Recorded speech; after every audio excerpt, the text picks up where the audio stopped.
Então, se você caiu de paraquedas aqui e tá no meio entre as pessoas que gostam de Big Brother Brasil e tecnologia, cara, eu tenho certeza que esse vídeo é pra você.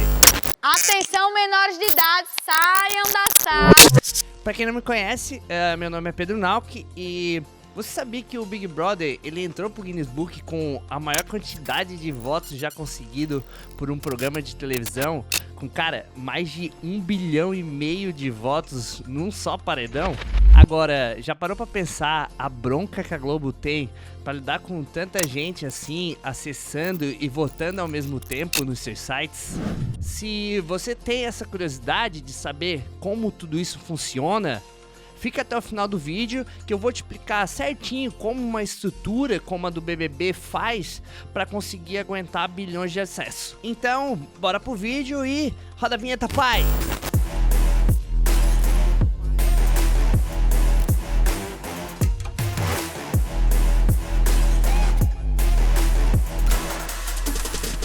Fala, raça! Pedro Nauk aqui e, cara, você gostando ou não, é impossível negar que o BBB é definitivamente o maior fenômeno de audiência da televisão brasileira. Isso é um fato. E que toda essa audiência que ele gera acaba interagindo muito mais com os aplicativos e sites que ele tem do que antigamente, certo? Afinal, a gente tá numa era muito mais digitalizada hoje em dia. Um exemplo claro disso é a Juliette, que saiu de 1.000 e poucos seguidores para mais de 20 milhões em 2 meses. Pensa, a Globo, cara, tem um poder de fazer as pessoas interagirem com o meio digital de uma forma muito gigante. Não sei quando você tá vendo esse vídeo, mas nesse exato momento a edição do BBB 21 tá chegando ao fim e batendo recorde atrás de recorde de audiência. Sabe o que vai acontecer agora na grande final? Muita gente vai acabar acessando o G-Show para votar e definir o ganhador, e isso vai gerar muito tráfego nos servidores da Globo. Mas beleza, como funciona toda essa estrutura colossal de servidores, sites, para que principalmente agora na final do BBB, a Globo consiga aguentar todos esses acessos e ainda manter tudo tranquilo e sem lentidão para quem tá votando? Antes de eu te mostrar como tudo isso funciona, eu queria te pedir bem rápido. Deixa o seu like aqui no vídeo. Se você não é inscrito, me segue e ativa o sininho também, porque isso me ajuda demais a manter a empolgação e continuar produzindo esse tipo de conteúdo pra vocês. Esse vídeo, ele ficou meio longo, eu sei. Mas, cara, não perde. Fica até o final que hoje a gente vai destrinchar junto como funciona a comunicação entre o browser e o servidor, como os servidores conseguem processar uma quantidade gigante de informação e como os tão famosos clouds podem nos ajudar também com isso. A gente também vai saber como os clouds eles fazem para sustentar todos esses sites e aplicativos que a gente usa no dia a dia, inclusive, né, os da Globo.com agora na votação do Big Brother.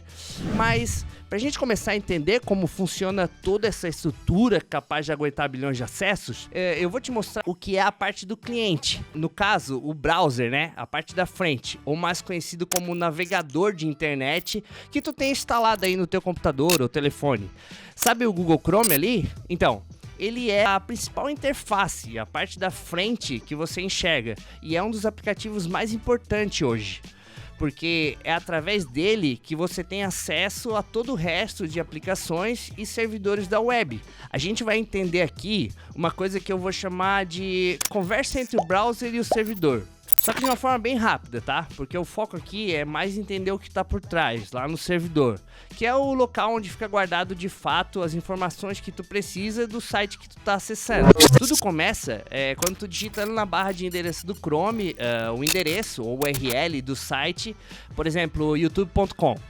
Depois que tu digitou e apertou o Enter, começa o que eu falei que seria a tal da conversa entre o browser e o servidor. Nessa conversa, tu tá na realidade acessando o endereço de IP. É um número que é o endereço do servidor na internet. Para ficar um pouco mais fácil, vamos supor que o servidor são as pessoas e o número de IP deles são o nosso número de celular. Para falar com alguém, eu tenho que ligar para esse número, certo? Mas é muito mais fácil eu achar o nome de uma pessoa na agenda do que gravar o número dela na cabeça, você concorda?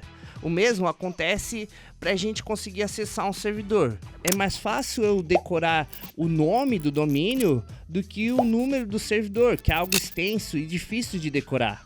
Só que nesse caso, a agenda é o browser, que através de uma coisa chamada DNS, e isso, cara, é para outro vídeo, assim, dá para fazer um vídeo inteiro sobre DNS.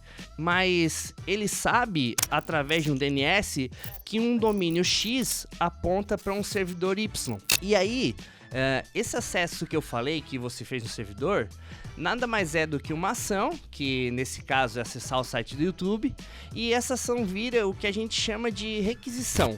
Que via uma conexão de cabos, né? Essa requisição, ela trafega do seu cabo de internet aí da tua casa e vai lá para onde o servidor tá, que pode ser qualquer lugar do mundo. Para que essa requisição ou conversa, como a gente chamou, aconteça mesmo de forma correta, raça, é definido um tipo de protocolo, tá? Um padrão, algo como se fosse uma língua, para que o browser e o servidor possam se entender. E esse protocolo de requisição, ele é chamado de HTTP, que significa em português Protocolo de Transferência de Hipertextos. Aí beleza, agora você já entende que para acessar um site você tem que usar o seu browser e fazer uma requisição HTTP para um servidor, certo? Mas o que acontece quando essa requisição chega no servidor? Quando de fato essa requisição ela chega no servidor, o servidor começa a ler essa requisição, as informações que estão escritas nela, e a partir do que está definido ali, ele começa a fazer processos dentro dele e depois ele gera uma resposta lá para o browser de novo. Por isso que a gente chama de request response. Request é o que o browser pediu e response é o que o servidor respondeu. Esse processo que o servidor faz internamente dentro dele são indicados na requisição e pode ser desde acessar os dados de um banco de servidor, carregar uma imagem, um áudio, um vídeo, ou o que normalmente 90% dos casos a gente faz, que é interpretar um arquivo de texto, e esse arquivo de texto ele é chamado de HTML. E é importante saber que esse arquivo de texto ele é o ponto de entrada de um site. Ponto de entrada porque quando tu acessa lá no YouTube, né, o youtube.com, você está fazendo uma única requisição, que é pedir o arquivo index.html daquele site. O servidor responde para o browser faz a leitura desse arquivo e depois de ler, ele vai entender toda a estrutura daquele site. Baseado no que está definido ali, o browser vai saber se precisa continuar a conversa com o servidor ou não. E aí que a brincadeira começa a ficar séria de verdade. Lembra que eu falei dos processos que o servidor tem que fazer quando as requisições acontecem? Esses processos, ele tem uma determinada limitação para fazer. Porque o servidor, ele é uma máquina física, um computador que assim como o meu e o teu, ele tem lá uma quantidade de memória RAM e um processador que ele usa. Se ele usar mais do que ele tem, ele acaba travando. Por exemplo, vamos dizer que um servidor específico, ele tem hardware para aguentar até no máximo 1000 clientes, celulares, computador e etc. Se uma única pessoa acessar o servidor, ele vai ter todo o poder dele disponível para uma única pessoa. Porém, se 1000 pessoas acessarem o servidor ao mesmo tempo, o poder dele é meio que dividido entre essas 1000, e por isso que as coisas começam a ficar lentas, sabe? Porque ele já não consegue mais responder tão rápido quanto antes. Agora, se uma pessoa a mais entra nesse servidor, aí ferrou. Aí ele meio que surta, começa tipo dar tilt, não responder mais ninguém, e aí que o sistema trava de vez. Só fazendo um disclaimer aqui bem rápido, tá? Essa divisão de processamento que eu falei, ela pode acontecer de várias formas, tá? Dentro de um servidor, existem vários fatores que influenciam a maneira com que ele se comporta. A linguagem de programação que foi usada pode ser uma delas, como a programação do servidor gerencia os núcleos e threads, se usa concorrência ou não, enfim, uma série de coisas que eu vou deixar alguns vídeos aqui na descrição do Fábio Akita, que se você quiser estudar sobre, ele explica, cara, de uma forma muito massa como isso é feito. Mas, para resumir, eu conversei com um amigão meu que trabalhou lá na Globo.com, o Rafael Amorim, e ele me falou que lá na Globo, mais especificadamente essa aplicação do BBB, eles estavam alguns anos atrás usando Go, que é uma linguagem de programação que tem como forte a concorrência. E, cara, é uma linguagem bem performática. Mas, voltando aqui à parte de funcionamento do servidor. Então, para você conseguir fazer com que um servidor aguente mais pessoas, eu acho que bastaria adicionar mais hardware nele, certo? Sim, é certo. Só que isso custa bem caro e dependendo da quantidade de pessoas, para um BBB, por exemplo, que são bilhões de acesso, pensa tu precisar gastar para ter todo esse poder de processamento. Cara, é muito caro. E aí que entra a tal da cloud, ou nuvem, que nada mais é do que um monte de servidor nessa tal de nuvem. Só que na realidade, a nuvem ela não existe. Muito pelo contrário, esses servidores estão bem aqui no chão, só que espalhado ao redor do mundo. Isso porque antes a gente tinha os servidores mantidos de forma interna, né? Tudo tinha que ser salvo em algum lugar no teu computador ou no computador de alguma empresa de hospedagem, onde tu podia acessar aquele computador específico e tinha tudo lá. Todo esse esquema de nuvem, ele é bem parecido com um banco, tá? Por exemplo, ao invés de você guardar o teu dinheiro em casa, debaixo do colchão, tu pode simplesmente pegar o teu dinheiro, deixar com o banco e ele cuida e gerencia o teu dinheiro da melhor forma que achar, com os especialistas e com a estrutura que ele tem. Isso acaba te trazendo muito mais benefício. Primeiro, porque é mais seguro se, por exemplo, faltar luz na tua casa, tu não vai perder o arquivo que tu tava fazendo porque deixou de salvar ele, entendeu? Também acaba sendo bem mais barato, porque tu não tem que perder tanto tempo para aprender a cuidar de toda a estrutura de rede, servidor, ou até mesmo ter que contratar pessoa para fazer isso. As empresas de cloud, hoje em dia, elas fornecem muita ferramenta que te facilitam muito a vida. Pensa, cara, ter que fazer backup dos dados, instalar e desinstalar hardware, passar cabo, lidar com o tempo ocioso do servidor. E aí, raça, eu vou pedir pra vocês, guarda essa informação que é tempo ocioso do servidor, que lá na frente a gente vai entender por que ele se chama assim. Mas imagina que você tivesse que fazer isso tudo sozinho. Cara, seria muito trabalho e seria muito caro. Isso é totalmente inviável, entendeu? Por isso é tão vantajoso tu ter empresas como Google, Amazon e DigitalOcean que você simplesmente paga mensalmente e elas te fornecem por demanda os servidores que você precisa. Eu acho que agora tu entendeu por que o Jeff Bezos é um dos homens mais ricos do mundo. Porque, cara, simplesmente todo mundo precisa acessar os servidores dele para consumir os conteúdos na internet. Mas o cloud, assim como vários conceitos novos, na realidade é um conceito bem antigo, tá? John McCarthy já falava sobre time sharing ou compartilhamento de tempo ocioso dos servidores lá na década de 60. Uau! Claro, naquela época a gente não tinha uma tecnologia avançada como hoje e por isso não vingou tanto. Mas como essa tecnologia de hoje, o servidor ainda é algo físico e mesmo que você não precise agora lidar com ele, ele ainda tem sua própria capacidade, ou seja, por mais que você pague a Amazon para cuidar dos seus servidores, se eles te fornecessem apenas um servidorzinho e tu tentasse lá enfiar 1 milhão de pessoas, ele ia travar igual. E é nesse ponto que entra as técnicas que existem para que de alguma forma você consiga aumentar a capacidade de um ou mais servidores, ou como a gente fala, escalonar os servidores. E é escalonar mesmo, tá? Não escalar, como escalar paredes. Mas só deixando claro, existem várias técnicas para você melhorar a performance já antes, lá no cliente. Coisa como cache, CDN, identificar gargalo de performance nos seus algoritmos e por aí vai. Tipo, tem um monte de técnica. Mas como a gente tá falando de servidor, vamos focar e vamos falar sobre as técnicas para escalonar servidor, certo? Nesse caso, você tem duas maneiras de fazer isso.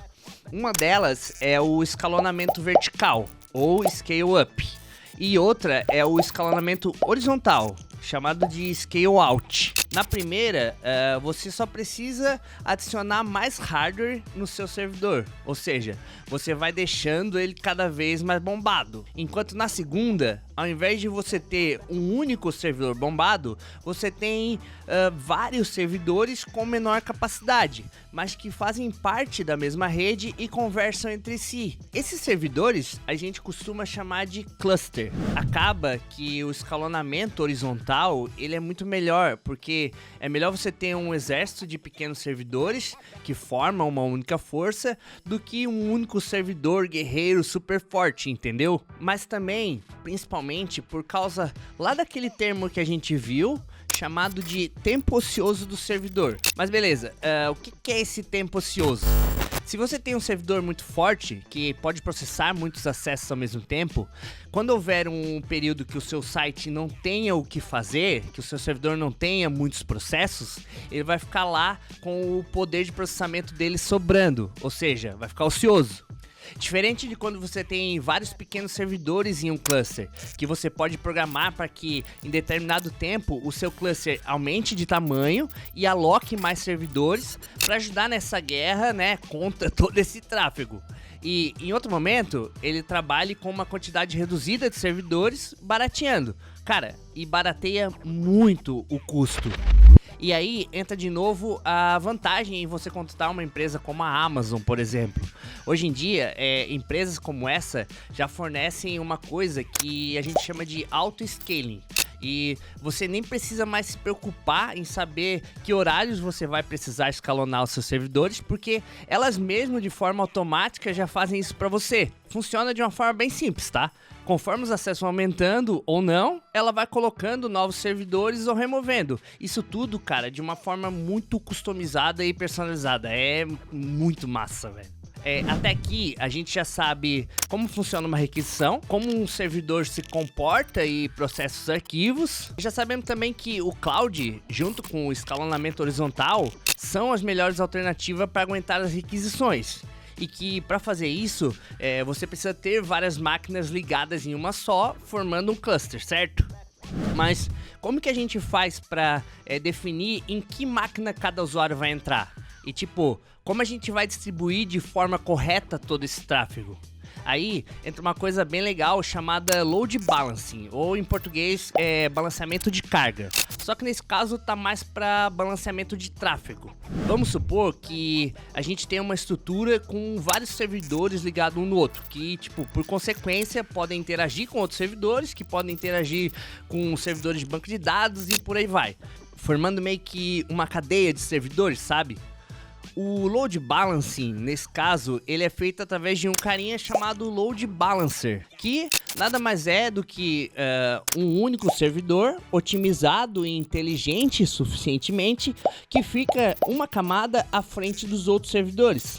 Porém, ele é responsável apenas por fazer uma única coisa: receber todas as pessoas que estão acessando o teu site e redirecionar elas para algum dos servidores que estão no nosso cluster. E por que o load balance não cai assim como um servidor normal cairia se recebesse muita gente? Então, exatamente porque, como eu falei, ele faz apenas uma função. E quando eu digo uma, é uma mesmo, que é ele recebe a requisição e passa ela para outro servidor. Só isso. Ele não tem que fazer processamento de dados, não tem que acessar banco, parsing, nada mais. Mas claro, hoje em dia, tu não precisa mais lidar com toda essa estrutura complexa e programar tudo isso na mão. Provavelmente tu nunca vai ter que criar o teu próprio load balance, etc. Como eu falei, os serviços de cloud eles já te entregam uma série de ferramentas e facilitam pra caramba a tua vida. Mas se tu te interessa por esse assunto, saiba que existe uma ferramenta chamada Nginx, que é muito usada nessa etapa, e inclusive a Globo ela usa muito bem essa ferramenta para gerenciar os acessos do BBB. Então, galera, por hoje é isso. Espero realmente que vocês tenham entendido de fato como todo esse processo de comunicação entre browser e o servidor funciona. Espero também que tenha clareado um pouco a cabeça a respeito de como otimizar a tua aplicação, e até mesmo esse vídeo, quem sabe, tenha despertado o teu interesse em estudar mais sobre o assunto.